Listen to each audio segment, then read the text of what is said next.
Nous sommes là. Nous sommes l'église du futur. L'église du futur de Paul. Paul a vu cette église. Ah, eh Dieu. Jean a vu cette église. Eh Dieu. Pierre a vu cette église. Ils ont dit pourvu que l'église arrive là-bas. Et Paul libère, il dit les saints ministères sont en vue du perfectionnement de l'église, du perfectionnement du corps de Christ. Et Paul a écrit ça. Paul l'avait écrit. Et ils sont là, ils regardent. Ils regardent de loin. Certains nous apparaissent pour venir voir. Il dit, Seigneur, est-ce que je peux aller le visiter? Je peux aller. Ah, qui me suit ici?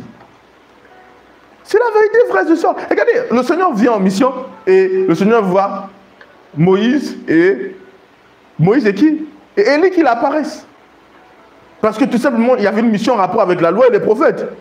Mais nous qui sommes ici, c'est normal que les papas Jean, papa Pierre et Paul arrivent. Parce que la révélation que nous avons, c'est leur message. C'est leurs épîtres. Ils nous ont laissé des pépites d'or. Ils nous ont laissé des pépites. Et aujourd'hui, nous sommes là. C'est pourquoi nous sommes l'église de futur que Paul avait vue. Nous sommes l'église de futur que Pierre avait vue.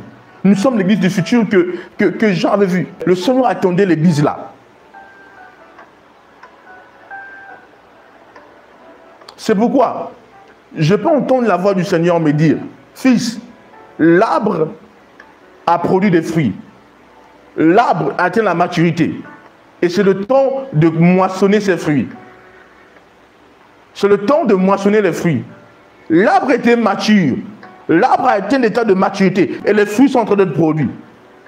Parce que n'oubliez pas, nous, le Seigneur, nous sommes ensemble un seul arbre. Il a dit, nous sommes les branches, il est le tronc. Le produit final, le fruit que le Seigneur va consommer, le fruit que le Père attend, le temps est arrivé. Tout le monde me suit ici. Nous ne sommes pas séparés. Tous les saints qui nous ont dévancés, ce sont eux qui nous ont permis d'arriver ici. Tous les saints. Et je peux vous dire que même si Dieu m'a dit, on mène mon église à la maturité, je ne suis pas sorti du néant comme ça. Non. Il y a eu des gens qui m'ont bâti. Que ce soit des personnes qui sont vivantes encore aujourd'hui ou des personnes qui ne sont pas vivantes. J'ai reçu une structure, je vous ai dit combien de fois plus jeune, par les livres que mon père avait, mais les livres des héros de la foi passés. Combien de fois je suis entré en contact avec beaucoup l'histoire de l'église à travers les livres que mon père avait. Et les enseignements que je recevais. De mon pasteur, comment j'ai reçu cette base-là d'abord. Et puis quand Dieu m'a guidé vers ce père spirituel que j'ai, Dieu l'a mandaté pour donner aux enfants de Dieu leur héritage. Il nous a amenés dans la révélation de la nouvelle créature. Et c'est toute cette base-là qu'aujourd'hui, après ça, Dieu me dit, maintenant, ils ont bâti. Prends le message, révèle le message des fils de Dieu. Tout le monde me suit ici. Mes pères spirituels ou mon père spirituel est le relais de quelqu'un. Et ce quelqu'un, le relais de quelqu'un. Et ce quelqu'un, le relais de quelqu'un. Et ce quelqu'un, le relais de quelqu'un. Tout le monde me suit ici, oui. Nous sommes dans un mouvement de relais. Et nous sommes dans le mouvement final. La maturité complète. L'église de la fin est une église puissante. Une église glorieuse. Une église parfaite. C'est l'église que tous les prophètes et les apôtres avaient vue. Même les prophètes qui ne sont pas seulement les apôtres du Seigneur, il y a des prophètes comme des Kenneth Hagin, Papa Kenneth Hagin. On a beaucoup de saints. Les Catherine Kuhlman qui avaient vu que dans l'église de la fin, il n'y aura aucun malade. On a tous ces grands-là qui avaient vu l'église de la fin.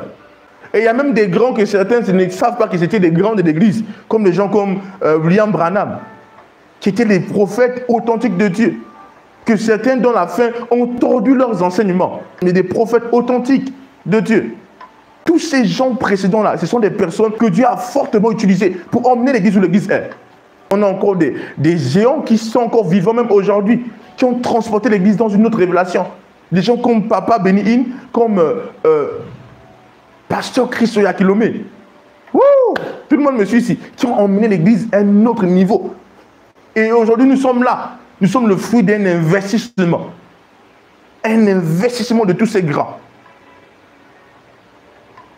Et aujourd'hui, nous sommes là. Nous avons atteint un état où l'église, oh mon Dieu, dis gloire à Dieu. Regardez pasteur Benny qui a enseigné gravement. Avant, certains chrétiens pensaient que le Saint-Esprit était un vent, le Saint-Esprit était un bois, le Saint-Esprit était de l'eau, était de l'huile, était une colombe. Avec pasteur Benny c'est vrai qu'il n'est pas le seul qui a enseigné ça. On voit que le Saint-Esprit n'est pas ça, le Saint-Esprit est Dieu, c'est une personne à part entière. Mais toutes ces personnes qui sont d'une certaine manière combattues, ces personnes sont des colonnes dans la maison du Seigneur, dans l'église. Tout le monde me suit ici? Oui. Et aujourd'hui, nous sommes là. À cause de leur investissement, nous avons la complétude de ce message des fils. Et nous pouvons parler. Il y a une loi que j'appelle la loi de l'héritage. Tout ce qu'on a, on l'a reçu de quelqu'un. Que ce soit de manière physique ou de manière spirituelle. Le micro avec lequel je fais le live aujourd'hui, c'est un investissement. C'est quelqu'un qui a inventé le micro. Les vêtements que vous mettez, la chaise, le téléphone, la caméra, la ring light, c'est l'héritage de certaines personnes. Dans la spiritualité, c'est aussi comme ça. En Christ, nous avons hérité de beaucoup de choses. Et ce qui fait qu'avec toutes les inventions que les gens ont eu à faire, nous, aujourd'hui, nous vivons une vie meilleure. Tout le monde me suit ici. C'est comme ça en Christ. Avec toutes les découvertes que certaines personnes ont eues, aujourd'hui, nous sommes dans le mouvement de la fin, où le message est complet, où on peut parler des fils de Dieu, on peut emmener les enfants de Dieu à la maturité, parce qu'on a reçu la complétude du message à cause de ces différents investissements, de ces personnes que Dieu a suscitées avec différents contours pour donner une clairvoyance sur le message. Aujourd'hui, le message est clair, le message des fils de Dieu, le message de la chrétienté est clair. Et nous pouvons le parler, l'annoncer. Et nous sommes assis avec la complétude de ce que nous avons, parce que nous avons reçu un héritage, un bon investissement des précédents. Lorsque je suis rentré en contact avec mon père spirituel, il a reçu tous les investissements et son message était complet pour moi. Donc quand je l'écoute, j'écoute Pasteur Ben-In. Quand j'écoute Catherine Kuhlman, j'écoute Papa Kenneth Hagin, j'écoute Papa Yungisho, j'écoute tous ces grands, dont Pasteur Christ. Oui, j'écoute tous en lui. Je vois que son message est complet. Quelqu'un me suit ici? Oui. C'est pourquoi le message des fils de Dieu aussi est complet. Gloire à Dieu. On peut l'écouter, on sait que tous les aspects sont comblés. Tous les aspects sont là, sont réunis. Tous sont réunis maintenant là.